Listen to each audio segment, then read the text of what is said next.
We wanted, the fee. How many people are getting paid to be here? Yeah. No, really, we wanted a global perspective because, again, literally, believe it or not, only ones I wear. Within Gen Y, some of the stats that my friend Graham Brown told me when I told him we were doing this. How many of you sleep with your phone? Wow. I guess we're How many of you would spend your last $10 topping off your phone or topping off your tank? Tank. Tank. Tank. Wow. Interesting. Well, What'd you get first, a phone, computer, or car? Truck, whatever. Car. Wow. Phone first. What's the most important thing you have now? I mean, Yeah. and just blur it out. We'll do some sequential stuff here. Race car for sure. Definitely. Race car. Yep. Race car's important, but the cell phone connects me to the people that help me pay for my race car, so it's kind of a double-edged sword. That's good. The cell phone helps him connect with people that pay for his race car. Good answer. Good.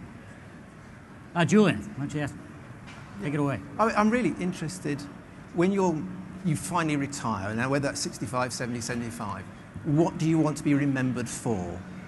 Let's start at that end with the lady. What was the question? What do you want when you retire? What do you want to be remembered? What do you want? What's the image you want to leave on people's minds?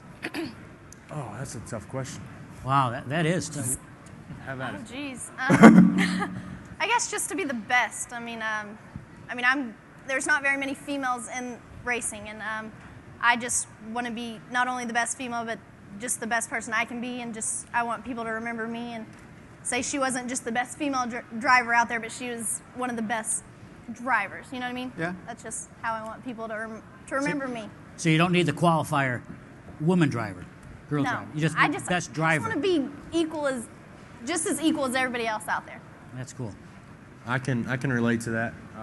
With the African American race going, there's not a lot of African Americans, just like women, and I just want to be seen as a driver. I like saying, once you close the shield, you can't see who's behind the helmet. So it could be me or Kinsey or Jimmy Johnson or whoever. So it's just that's what I want to be left behind also. So I'm kind of taking her answer, just doing the best I can. That's all you can ask for, right? That's right. You can draft, but you got to pass somewhere.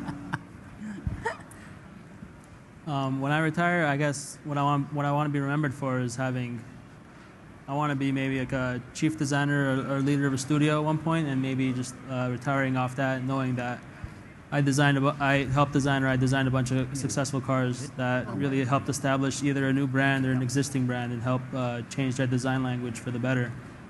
And I guess go off on a high like that rather than kind of slowly fade away. But we'll see what happens.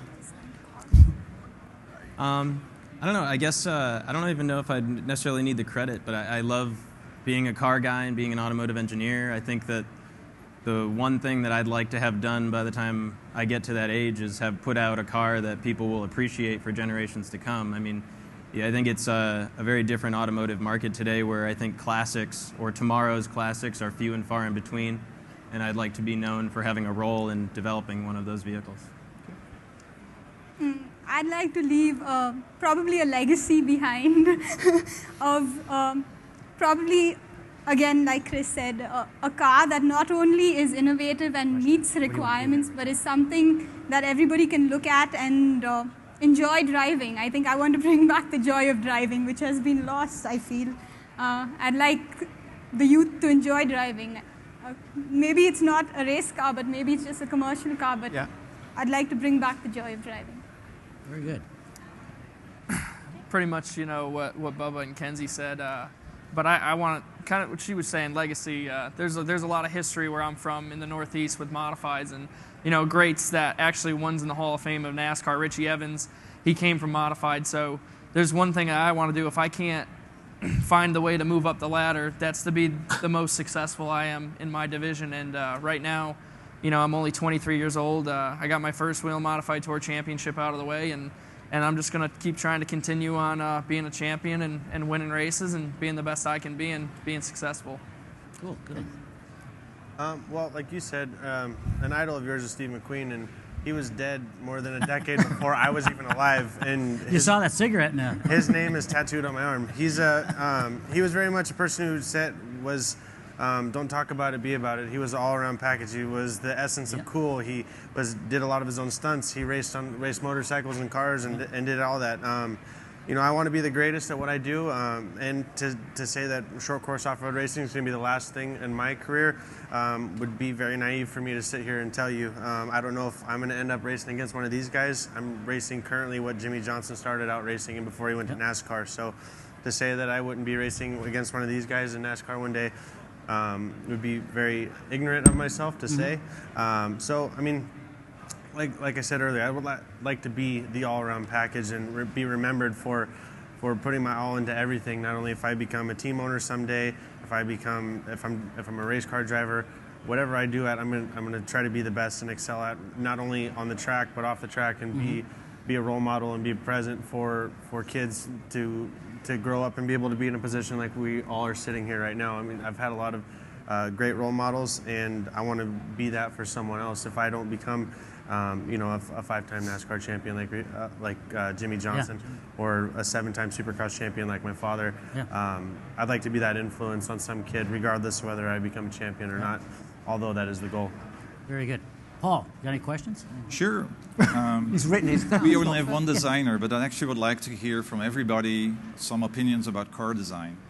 A couple of months ago, Chris Bengal, the famous chief designer from BMW, said that design innovation is stuck.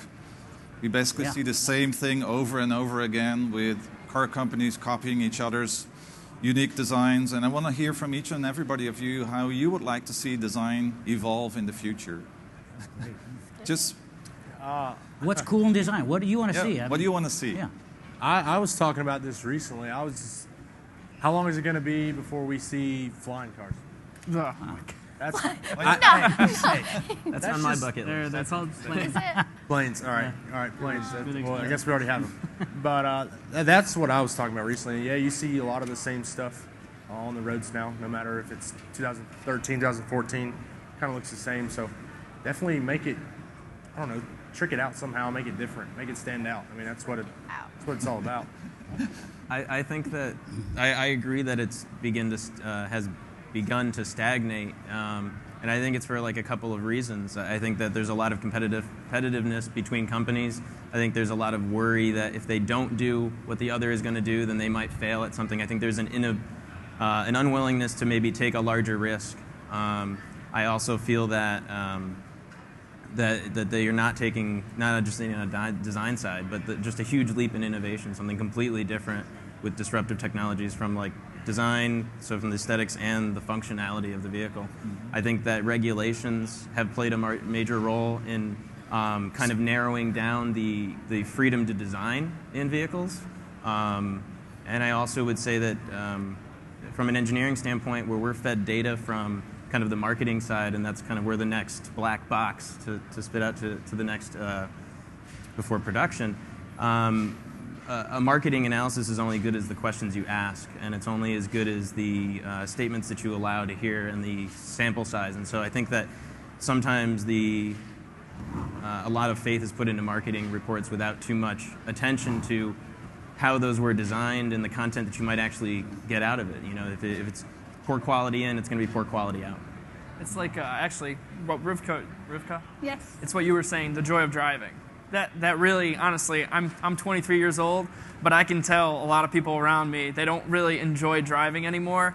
I know when I get in my car, I enjoy driving it because I put, performance modifications on it to make it fun like that. I have a Subaru WRX, I'm probably going to end up getting rid of that and getting a Mustang again because American muscle is the way to go. But, it's about bringing fun to driving on the street, and you were right. I mean, that's what it seems driving's gotten away from that, and it needs to be brought back.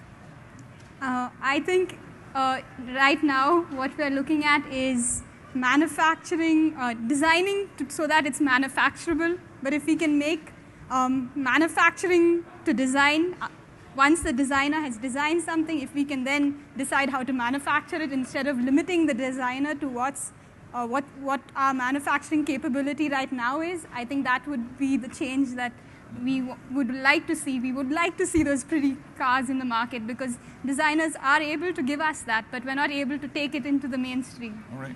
Fred. As designer, what do you think? Well, I agree a lot with Chris right next to me. It's hard for a big company to take such a massive risk with something so revolutionary. It could be successful, like how BMW did it with Chris Bangle, or it could be a huge disaster and a big loss for them. But I think the main area that we should focus on, or we should look at, is all the startup companies, to look for them for new ideas and new concepts. Just like how Tesla did it, they made the first actual electric car that works. No other big OEM could do it as good as they did, and they're a startup. So I think looking at startups and really supporting them and helping them out as much as we can really help push design and engineering and all the new ideas that we once thought were impossible possible. Cool. Luke. Yeah, I'd like to touch on like what you guys were saying, with car manufacturers bringing fun back to driving. A lot of kids don't. That was a big topic last year, is how late kids don't even want to get their driver's license. You want something that's going to entice a kid to want to go out and buy a car and modify it and do all these things. Kids are connected by cell phones now and don't have to get in a car to drive down the street to go see their friends anymore, or even go outside to hang out with them for that matter. I mean, the cell phone was meant to bring us together, not drive us apart. So I think that bringing fun back to driving, and something affordable for kids now, with gas being so high, kids don't want to jump in a car and just go drive around anymore. People don't get out and drive on the weekends. That's not where, people don't do that anymore for fun. And so that's a very valid point you guys have both touched on. Great. Maybe an engineering question now. We heard about flying cars. Engineers, what would you like to see happening in the future? I mean, if it was up to you, what would cars be like? Ooh, that's a huge one. I would love to. I'm still traveling down the fathoms of the best concept to build a flying car, so I'll keep working on that. Sweet. But for me, obviously as a car lover, it's very easy for me to imagine and visualize what I might want in a vehicle, which can be very different from the mass market. I'm not one to think of the car as simply an A to B appliance as such. But I do think that there are some commonalities that can be brought to the car. I think Rivka, this repeated point of, I don't think that vehicles are as fun to drive as they used to be anymore. I think that it has kind of gotten watered down through a lot of other features and design. And when I say design, I actually also mean the engineering and functionality of the entire vehicle. And I also think that cars seem to be more and more, in a way, disposable, to the fact that people don't necessarily try to hold on to them for long periods of time. I think that cars are now a major investment, probably second only to what you buy as a house or you invest in your education. And I think that cars maybe should be treated a little bit more similarly. So I'd like to see something that I can hold on to and personalize to a very high degree, something that I continue to update, and that can grow with me, something I can feel connected to, and then also, still be your basic transportation. That's good. I mean, I definitely, can I say anything? Yes, jump in. Yeah, please. Hey, and don't be polite. Okay. This is a race, so you got to make your moves when you got to make them. Do them, please. Okay, but I agree with you 100%. I mean, if you look at car shows, or even there's that the Barrett auction, where you see 1960, 1970 Mustangs being sold there, and if you go to somebody who's, let's say, had a 2002 Mustang GT, they aren't holding on to it for value. You know what I mean? It's kind of veered away from that, which I agree. And it needs to. You need kids like our age that are going to buy, let's say, if they're fortunate enough to get a 2014 Ford Shelby Mustang and then hold it for a long period of time, and then possibly sell it one day, but keep that as something, not just something you're going to trade in 3 or 4 years from now. You don't see anyone passing a car down generation to generation much anymore. That's not something you see. It's like they may go get something in the same brand, keep a brand in the family, but it is very much disposable, like you said. It's just kind of, there's no sentimental value held on cars anymore. I mean, I've got passed down a Camaro from an uncle of mine who passed away, but it's a classic Camaro. It's not something you see now, and I think that's a lot we see with like major car manufacturers, American car manufacturers like Ford and Chevy and Dodge. They're bringing back a style from that era where you're having cars, hold on to. That's what you see, like with the the Mustang and with the Challenger and stuff like that. You're seeing these classic body lines come back into these new cars and trying to pull in that demographic of like, that's something they're holding on to the old school feel. Fan. Yeah. But do you think design, the safety that's come back into it, is making cars bland again? I think so. Yeah. I think regulations, I think at least that's what limits us as engineers, I feel, and also puts restrictions on the designers for that matter. Restrictions, regulations, government regulations, safety regulations. I know that it's all for the good of humanity, but at the same time, it kind of puts a lot of restrictions on us as engineers, designers, and I'm sure it does for you guys. I don't think y'all can push the car as much because of those regulations that you guys have in place. So you have to plug a computer and everything to tune it in so that you can maybe get away from, the ABS, the brakes locking up, or throttle control, response control. I mean, I know personally, as soon as it rains outside, I got a stick shift truck that I drive every day, and I'm excited to go slide around my truck because with it being stick, I can go do that. It's not just like, you get a automatic muscle car, the thing, you go to step on the gas and it just stutters before it allows you to take off with traction control. All these advances for the average driver. I mean, a lot of us up here, I know I've probably gone and horsed around in different cars over, before or after you were legally able to drive. Going out and just being able to have a good time with. There's so many, like saying, limitations on the cars. Not the everyday driver can handle being able to manipulate the throttle, getting the car sideways, or doing anything like that.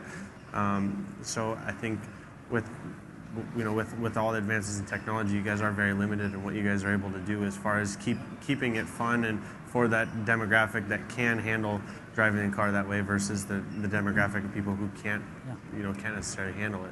Yeah, and I think that's a really tough thing. I think there's a couple of things at play. I think, on the point of what we'd like to see in the future, you can't, it's a little bit of a chicken and the egg.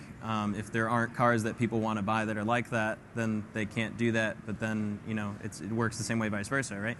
Absolutely. And as an engineer who loves a good challenge and loves to solve new problems and work with new technologies and stuff, I don't want to necessarily resign myself and say that it makes it impossible to solve those challenges and still make a car very fun. And I think that safety is still a very important thing. I think that from a very personal standpoint, I'm very for passive safety. I'm not as much for active safety in certain things. I think just from a personal car standpoint, I would rather see, I think that certain things to solve issues, sometimes we pass them along to the car, whereas you could maybe pass them along to other systems, that might solve that problem equally as well, perhaps. In this, it's just my opinion, completely wrong, but like driver education or something simple, something just as like an example. And I think that it definitely makes the road ahead a little difficult. But I'll bet. Julian, you've probably got one of the best global perspectives. You're at every Formula One race. You're at Le Mans, the others. How do you see this shaping up? We're pretty American-centric here at SEMA, although there's 100 countries here. But what are you hearing? What are you seeing? Is this a global thing, or is it more segmented? America, European, Asia Pacific? No, I think it is. I think the whole thing is. I mean, it actually sort of goes what we're just talking about safety. We are living in a massive global nanny state, for car design. Mm-hmm. But racing is also sort of it's becoming fairly similar, and they're pushing the same sort of boundaries in different countries. Okay. And it's difficult, but you are seeing the global brands like Audi have an R8 race series practically everywhere. Yeah, that's and I hope this doesn't come across as arrogant, but I often go over to America and you think they do try and keep it fairly insular here. You've got your own brand of racing with your NASCAR and all the different levels, where the other brands seem to be trying to push out worldwide. Yep. And that's a big difference I see here. Absolutely. Yeah. That's good. Well, from a global perspective, we touched upon this in the last two sessions. With green performance and certainly the bio and sustainability of the environment, and that's a big part of Generation Y and Generation O. Is that just a fad, or is that something that you guys see in racing and live? Or any comments on that? Sustainability, environmentalism? Is that me? Can you repeat that again? I don't know what I said. Are you talking about on the racing? sustainability? Like, The green is green just a fad, or is it something that you want to see in your lifetimes Because it starts in racing and then it trickles down to production. I suppose, It's transferred to well, production. if the question could be, if we only had thanks. electric cars, There would you you go. still want to race? Green. If it's got 4 wheels on it, I could turn left and right. I mean, I'll race. But I mean, is it going to take a little bit away from it? I think so, just because it's the smell of the race fuel. It's the entire environment that you're around. Experience. That it's the experience. It's a full experience. I mean, you go to, it's like going to a supercross race or anything like that. Like I remember going to a supercross where the cars or the bikes used to run on 2-stroke, so you'd have smoke from the oil and stuff all through the stadium, and you would smell that. That's the first thing you smell, and it triggers a memory, for you. It takes you back to being that little kid with the poster waiting to meet your favorite. Well, rider I or asked my driver or wife to whatever. put race gas behind her ears. Yeah. She says it burns. Burns too much. Burns too much. I'm sure she loves that. That's why smells it's darn good good. perfume. Is that PP210 or what is that? Yeah. But no, it's an experience as a whole. I mean, like you said, it's a competitive spirit between all of us. I mean, you give us a steering wheel and someone to race against, and we'll race till the wheels fall off and there's nothing left there. I mean, on rims grinding along trying to get as far as you can, but it does take a bit away from the you used to have leaded fuel and all sorts of good things that I mean, obviously there was health risks to certain things. I mean, like methanol go-karts and all these other things. There are risks there for as a human, in taking some of this stuff.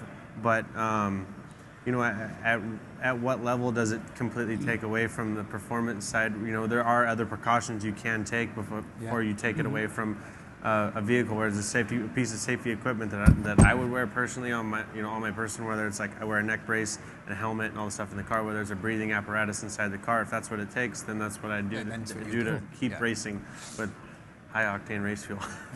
To a lot of folks, you guys are the idols, engineers, designers, and racers. Who are your idols? Let's start with you, Kenzie. I mean, who do you idolize? I mean, who do you want to be like? I mean, idol might be the wrong word. What's cool to you? Who's cool? I mean, is there someone that is a role model? I don't really look up to anybody, just like one person. I just idolize everybody that fights for what they want every day in racing. I know it's almost like a lifestyle. You know what I mean? So I mean, I just idolize those people that have actually made it, because that's what I want to do one day. So I idolize them for making their dreams come true, and I just hope one day I'm an idol for somebody. Well, you probably already are. Yeah. I guarantee you already are. Daryl, I mean, you idol. I've never been the one to look up to somebody and say I want to do exactly what they did. Wow. I've kind of been the one to go at it alone, although I've had the help from several people. But as far as me watching that certain person, I've never done that. I've always been on my own doing that. So, and I've made a lot of mistakes doing that, and that's just a part of growing up. I guess you learn from your mistakes, and I like to go at it that way. But I mean, I do have a lot of people that I favorite in the sport of racing. Of course, my team owner, Kyle Busch, of course, can't go wrong there, and of course Jimmy Johnson. There's a lot of them that you get to really get in touch with them outside of racing and really get to know them than what you see on camera. So a lot of people mistake those people that aren't on camera for a different image that they are, and that could go the same for all of us. People see us somewhere and think that we're somebody opposite until you really get to know them and you find out they're really a good person. So I try to be a good person at least. That's great. But that's just how I kind of go about it. Yeah, I mean, Steve Jobs, founder of Apple, had the same attitude. He wasn't going to be the next Tom Edison. He was going to be the first Steve Jobs. So that's good. What do you think, Fred? As a designer, I always idolize people who've designed either cars or homes or anything that's been timeless, and people just keep looking back to it and referring to it, saying, "Oh, like that car was the best car. That home was the best home." That's kind of the people that I idolize and look up to, and also people who always being a big race fan. Also competitors who are, they always try their best and try their hardest to always, get the best out of the car, or best out of their project. And not the people who just kind of just, pass it off and say whatever. Just people who really fight for what they believe and really come up with a really good idea or a really good design. I mentioned Steve Jobs and the next Thomas Edison, but you guys don't know who Thomas Edison was. Chris.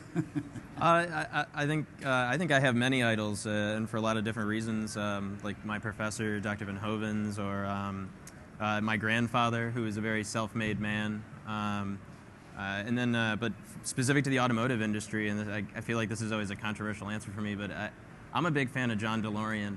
I've read a lot up on the company, and it's not so much for what he actually happened, but more for what he sought to do, and more the idea behind that. And I find that really inspiring, especially if someone who, kind of wants to follow the same path in a way, and potentially making my own car company and making my own mark and what I feel could be the future.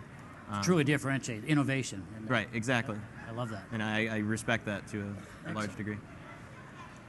This being a designer, engineer, and race car driver, I'd like to just go across the board with people who inspire me in the industry. So I'd like to, Chris Bangle, one, Ayrton Senna for racing. I think he's somebody who nobody could compare to.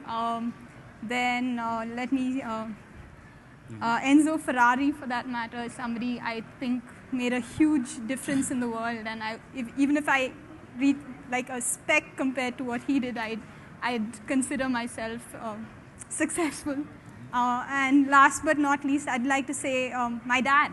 My dad is my biggest idol because he's not a designer, he's not an engineer, and he's not a race car driver, but he loves cars, and I think that's what he's passionate about, cars, and I get inspiration from him every day.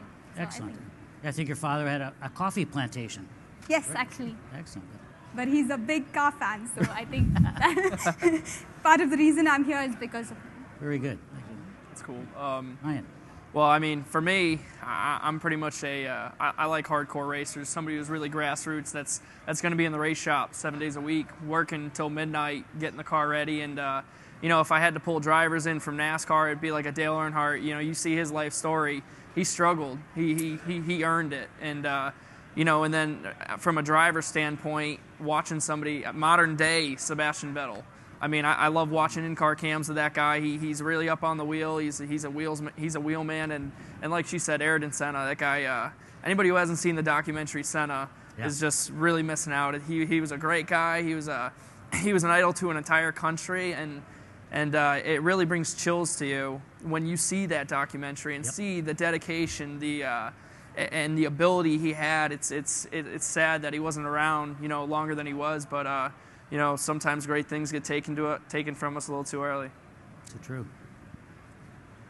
Well, I grew up the son of a multi-time champion. I was constantly compared to him, and I always wanted to branch out and be my own person. I think if you look out to do what someone else did, you limit yourself at their accomplishments. And kind of what Daryl said. Huh? Yeah, you limit yourself right at what that person's done. I've grown up with many people who have been an inspiration in my race career. I look up to a lot of people, but I also look to make my idols my rivals at some point. I want to race against these guys that I look up to, and one day beat them. That's the goal. And right now I can say they have achieved more than what I have, and I am in the path to crush every record that they've accomplished and made. And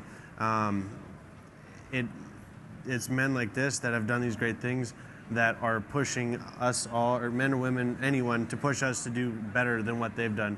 There's a competitive spirit, like I've said, instilled in all of us, and whether it's my dad, Jimmy Johnson, or anyone that has been a figure to make, whether it's I respect the way that they speak publicly, the way they deal with their fans, the way they are on the racetrack, their sportsmanship. There's something to take from everyone, regardless of whether they're a multi-time champion or they've fallen short however many times. There's something to pick from every racer out there.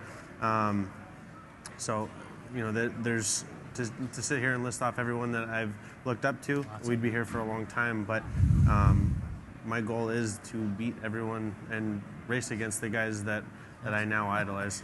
Pretty competitive. I think we've just asked about their heroes. I mean, what I'd like to know is how you perceive your own image. The image you put forward. You've mentioned the Senna movie. Has everybody seen Rush? Yeah. Right. Well, I grew up sort of in my mid-teens when James Hunt was becoming world champion, Barry Sheene, the motorcycle driver. They didn't give a rat's ass about their public image. They would turn up completely wasted to promotional events, couldn't care down. Now, I don't see that anymore, which in some ways I think is a bit of a shame, but it's all moved on. But how important is your image to yourself and your sponsors? And how true is that image to your true self? I mean, I would say the image has changed completely from back to what you were talking about, the 70s and the 80s, to now. I mean, with the way social media is and everything, you have to be a little bit more politically correct. You can't show up to an event wasted or, kind of that sort. You got to be a little bit more, straight edge and But do you feel you can relax? Are you, oh yeah, are you I mean, you? I'm me right now. This is who I am. I mean, I'm going to look at you and I'm going to tell you, I race short tracks. I work in the race shop. I work on my stuff. I get the cars ready. I bring the cars to the track. I have my team behind me, and this is who I am right here. I'm not I don't even know how to explain it, but this is who I am. Yeah. So you can't show up wasted? I mean, I can, but I don't think you're gonna like it. Come on, jump in. Come on. There's no more rules. We got the white flag is out. We got 15 minutes. Come on, I want to hear I just more. feel like you have to be more cautious now with all the social media stuff. You can't. I mean, you can voice your opinion, but sometimes you really get in trouble for it. So I think you definitely kind of just have to think before you speak, where back in the day, nobody really cared. I mean, you could just say what you wanted to, and everybody was like, well, there's his opinion. Either you like it or you don't. And I think now you definitely just have to be a little more cautious with all the social media. But you've got friends who aren't racers, who aren't famous. I mean, do you envy that they can say what they want and it never gets put across Twitter or Facebook or anything? I can personally attest to that. I lost a deal with Mopar over something that I had nothing to do with. My personal Facebook page was looked at by Mopar, and I got tagged in a picture that I was not even in the same state or even around for, and I lost a major sponsor over it. So social media plays a huge part in this, and like you said, you can't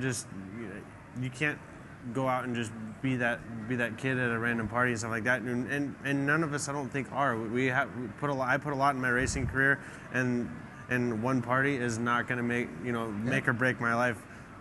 Going out and winning a race on a weekend, that's going to be the thing that I'm more proud of than okay, so I had went out and hung out one night. It's very much put on blast now. I mean, you can't just, like, these guys could go out and hang out and be private and go do whatever they wanted to do, but now someone can go click and it's posted all over the internet in 2 minutes. And you have to very much mind your P's and Q's about it. But it's, I mean, like you said, I'm the same person whether I'm talking to you, some random person I've never met before walking around the show, or I'm talking to John or my father. I'm the exact same person no matter what. That's kind of what Brian said. Yeah, where you put me. I have tattoos. I'm a young guy that's the image I have. I'll sit down and explain to anyone who I am, and I don't feel I necessarily need to, but with social media, there's very much your personality is put out there. Yeah. People know what I do in my spare time, and a lot of people get to see that when I leave here, when I'm here at the show, when I'm at the racetrack. Everything I do is on a public forum, and you have to make sure that you watch what you say, because you never know who's listening. Well, you're on the world stage, all you guys. But I would think that in a way it's it's a little sad that we have that feeling of pressure that you have to behave in a certain way, and I think that sometimes that says something else about our society today.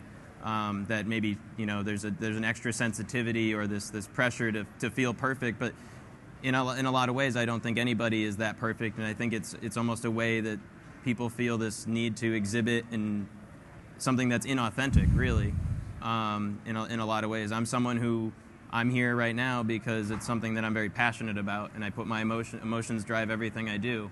And if I wasn't passionate about this, I'd be doing something else. Exactly. So I don't like to hide that. However, I do think that there's a line you do have to walk, because especially as someone who's young, we're all kind of young in our careers, because you're not the key holders. And I think that, like I grew up and I had piercings and I have tattoos too and stuff like that. And I've gotten rid of some of that just because I know that there's certain places that I want to be that might not take me at first glance the way I'd like to be taken. And that's a little unfortunate, but if it's something that I'm willing to do if that's what's going to take me to where I want to go. To get you through that door. Yeah, and then you hope one day you can help change it. I think that being a designer, I think that also too. You express your personality, put your personality into your work. And that's a huge part of what you do. So the fact that you have to scale back who you are as a person, I feel is really unfortunate, because there's, none of us up here are average kids. I don't find myself any different than anyone else. I just like to go fast. That's what I love doing, and that's what I think sets me apart from some kid walking around here checking out cars and wanting to maybe put a turbo and this, that, or whatever. But because there's companies that are paying money to put their name on the side of my car, they want a certain image. They're like, okay, this is what we're looking for, and you do your best to fit it. And whether or not you fit that mold or not, that's really unfortunate that maybe one tweet that was a little bit off or this or that or whatever is going to ruin that for you. Is really unfortunate that, if it was just some other kid who posted, XYZ, whatever it is, it doesn't matter. It's just brushed under the rug. He's an average kid, and now you have to, you may think something's funny, you can't repost it. You have to. It's like, oh, I can laugh about it, but I can't share it with my friends. It's unfortunate. That's right. Yeah.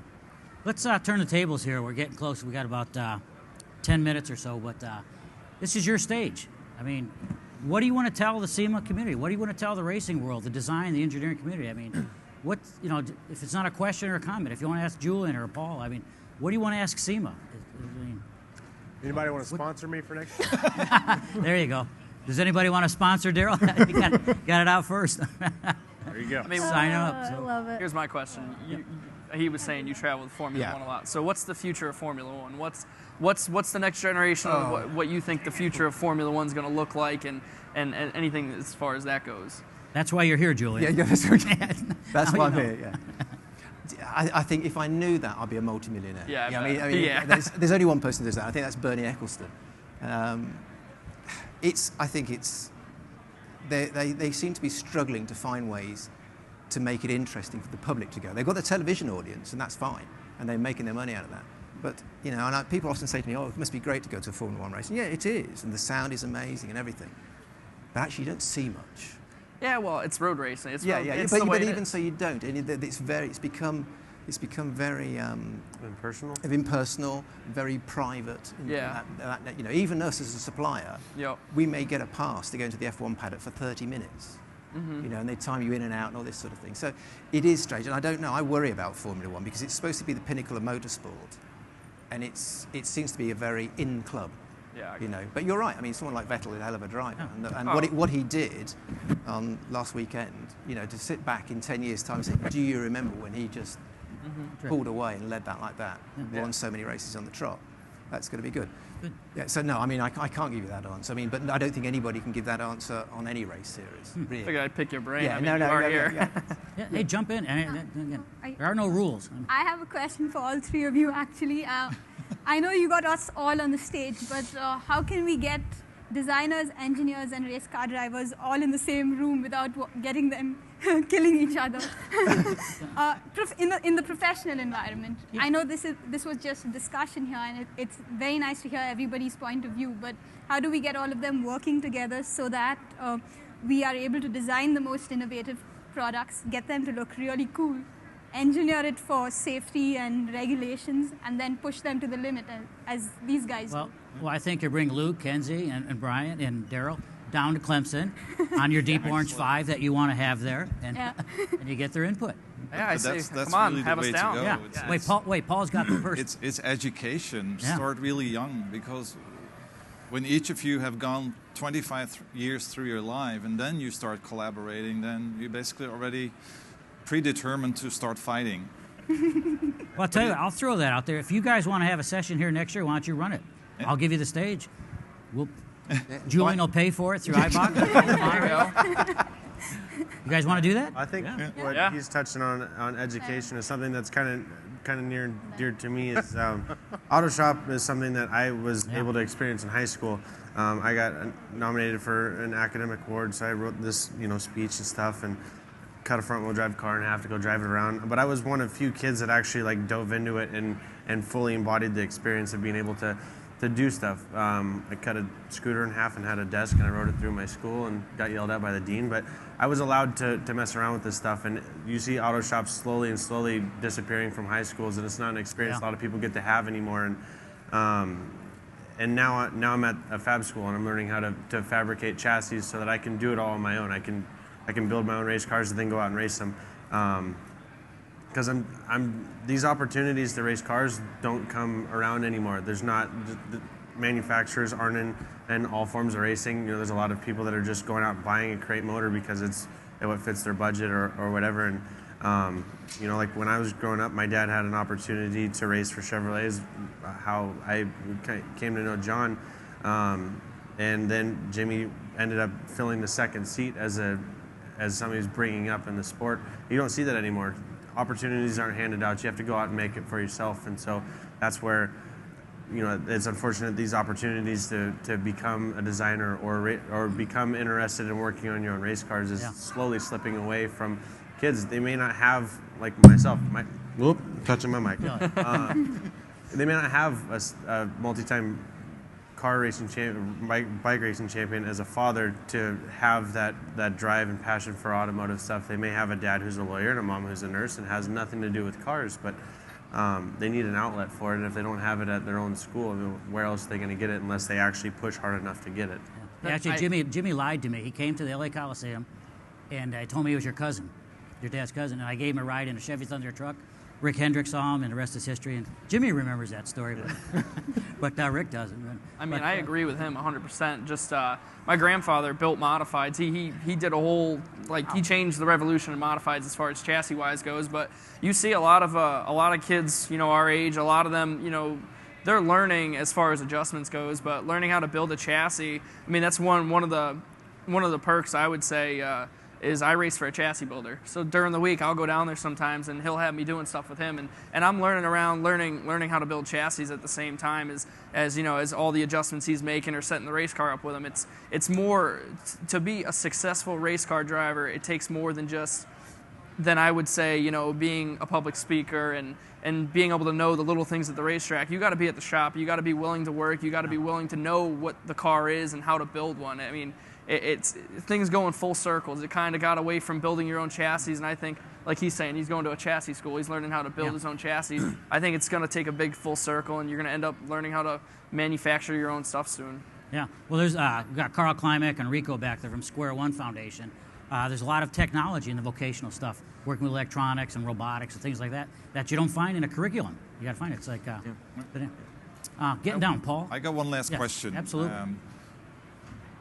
20 seconds for each of you.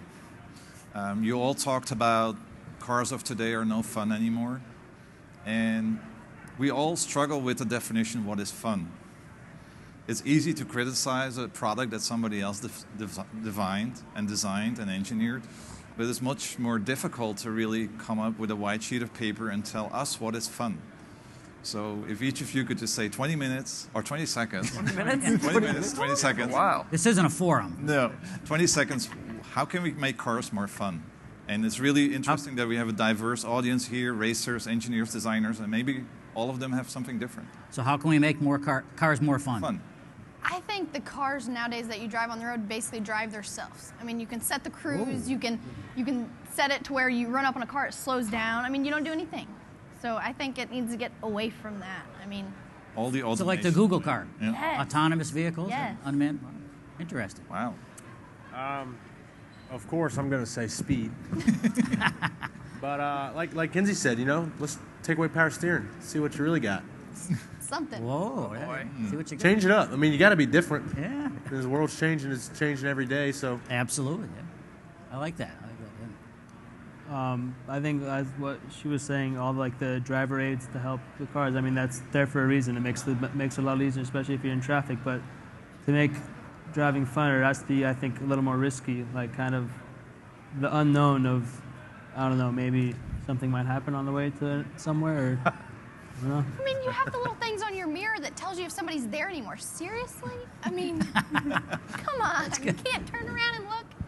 It's just crazy to me. Or parallel park Crazy. the car. You know, it does everything. Literally everything. Parallel parking cars, like no one's going to know how to do that anymore. Yeah. They parallel park themselves. I mean, I aced that part of my driving test, okay? That's good. Boy, your third or fourth time? My first. Thank you very much. I think that I'm not sure if I know the exact solution, but to me, cars, I look at it in like 3 different ways. One is a basic transport. It's your way to explore the world around you and to interact with other people that are important to you. I think that obviously still exists, and I don't think that that's necessarily the road to go down. But what made me first fall in love with cars was being a kid. I mean, it's the idea of mobility and stimulating all of your senses with neat lights and sounds and actions. I mean, for me, manual driving is a lot of fun because I like pulling a lever and making it do something, and that idea of control and that just the simplicity of that whole experience is there still in cars, but it's not as elevated as it used to be. And I do think that part of it is because it's drowned out by things that are, other features. I'm a firm believer that cars do not need to parallel them, park themselves. I think that we are humans, and for generations, people have been able to do that. And I don't understand why necessarily we just need to not do that now. I think that there's like a line in the sand that you almost need to draw at some point before you just say, well, we're humans and that should be something that we do. And then the other aspect is it's a personal representation of yourself. Like the cars that I like would mimic my personality in various ways if you knew me, right? And I like my car to be able to do that. So the more ability I have to do that with ease, and someone as an engineer, like I guess compared to like people who don't know anything about cars, I can still handle modifying a car today, right? Because I have a knowledge and a practice that allows me to understand and feel comfortable doing those things. But for the people that don't, I think that they still might want to. Have they felt confident in their ability to do it? I mean, no one really is afraid of a Lego set. Or no one, the IKEA kind of trend that's picked up is because people aren't afraid to build their furniture, and you have nice, pretty pictures that show you how to put it together. Mm-hmm. I think that there's a reason that is now a nationwide thing. So, I think that kind of thing can be applied to the automobile in certain ways to make it more fun. Rivka? I think a car should engage you. I think similar, reiterating what everyone else is saying, but I think it should engage you, it should excite you, it should give you that, I think you speak a lot about it in class, but that freedom, that sense of freedom of going anywhere and doing anything that you want to do. And that's basically, me being an engines person, I like to hear that sound. I like to press on the gas pedal and hear a thunderous roar. I think that's fun for me, and I know that V8s are going out of style, but as engineers, I think it's our job to look into that V8 and see how we can make it. I think that's, Dr. Pruka is here, but that's one of the things he stresses in his class about how we can work with the V8 and as engineers develop a more efficient V8 as opposed to taking away the combustion engine from cars of tomorrow. Excellent, good. I think we just basically built a car by everything everybody just said, but from a racer's aspect, I would love to have like a nice drift e-brake where you just rip it, it locks the rear brakes up, and you can do as many donuts as you want. But it would be cool if you could see air suspension on a lot of cars. No. Ooh, whoa.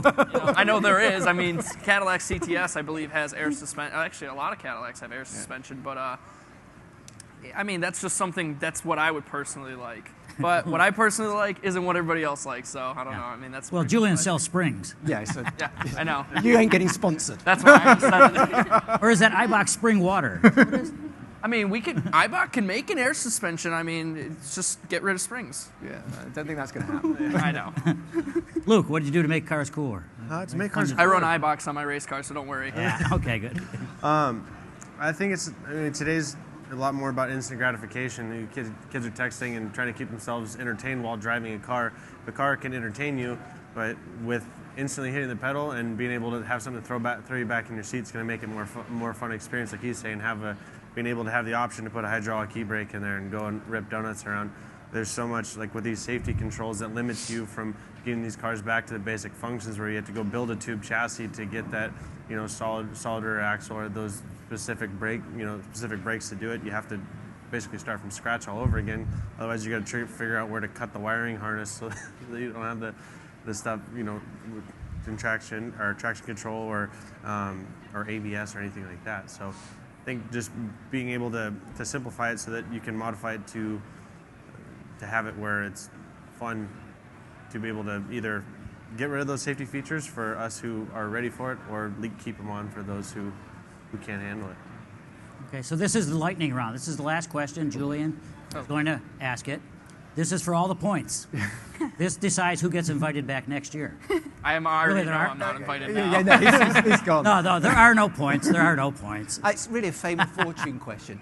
If you didn't get paid for what you're doing, if you couldn't earn a living, would you still want to do it? Oh. So that's the engineers or the racers. I mean, it's a yes or no question. Would you still do it if you didn't Yes, get but paid? I would do it differently.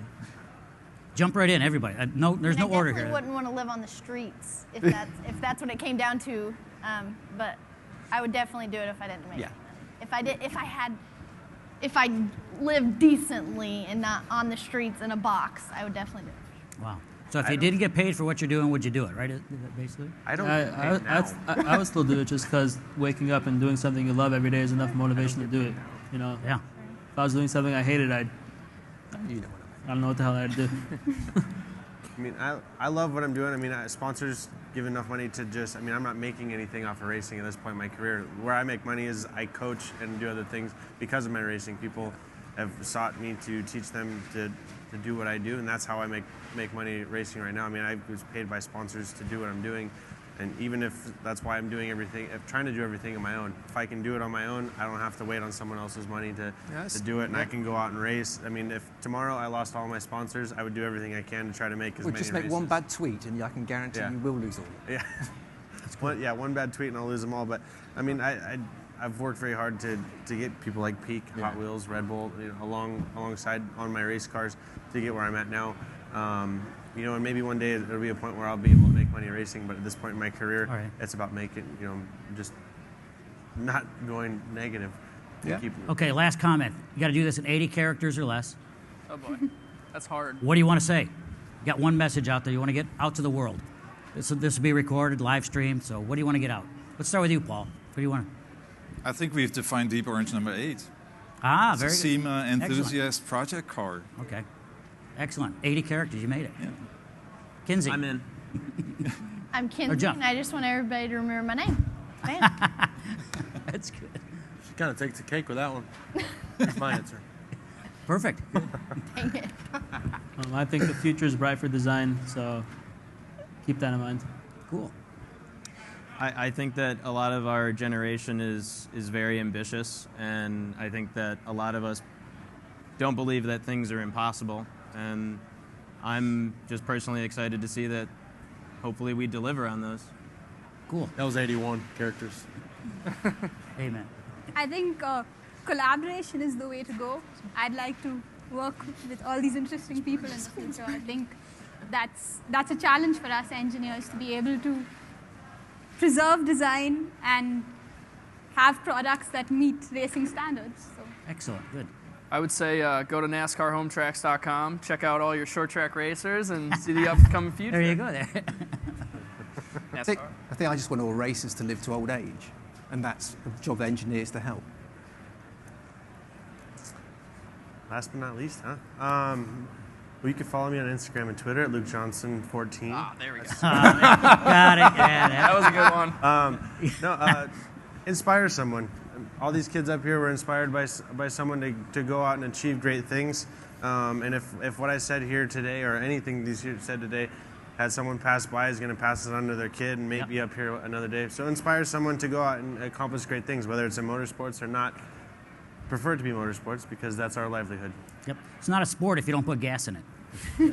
Literally. It's a game. But I want to thank you all very, very much for everybody taking time out of your day, taking time out of your schedules to be here. It's fantastic to hear from you. You are the front lines. You are the future. So thank you all very much for being here. Appreciate it. Thank you. Thank you. Thank you.